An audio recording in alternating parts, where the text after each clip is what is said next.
اس وقت ہمارے ساتھ جو گورنمنٹ کالجز ہیں اس میں تقریباً 1000 پلس بی ایس پروگرام چل رہے ہیں، اور اس میں سے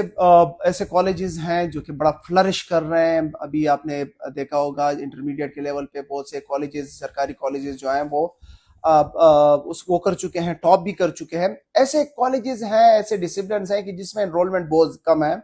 تو ہم نے ریسنٹلی ایک ڈیسیجن لیا ہے کہ ہم ان میں سے تقریباً 250 کے لگ بھگ جو بی ایس ڈسپلنز ہیں،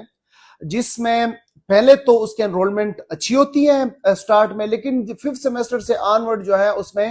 پھر انرولمنٹ کم ہو جاتی ہے، تو وہ ہم نے ڈیسائیڈ کیا ہے کہ اس کو ہم اے ڈی پروگرام کے اوپر لے چلتے ہیں،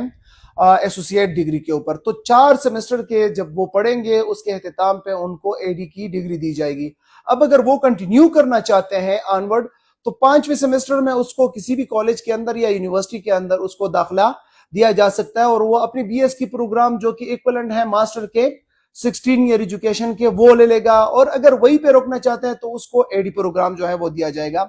ریسنٹلی جو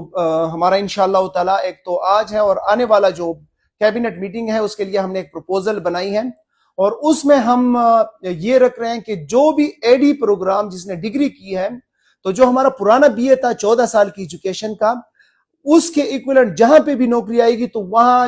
جس ایڈورٹیزمنٹ کے اندر بی اے لکھا ہوگا اس کے ساتھ اے ڈی بھی لکھا ہوگا، تاکہ اس کا جاب مارکیٹ بھی ہو۔ اگر کوئی بندہ یا بندی وہ اے ڈی کرنا چاہتا ہے تو یہ نہ ہو کہ ان کو انسیکیورٹی ہو کہ جی ہمارے ڈگری کی تو جاب مارکیٹ نہیں ہے، تو جہاں پہ ہم ان کو ڈگری دیں گے، آسانی پیدا کریں گے 2 سال کا، وہیں پہ ان کے لیے جو ہم جاب اپرچونٹی بھی پیدا کریں گے۔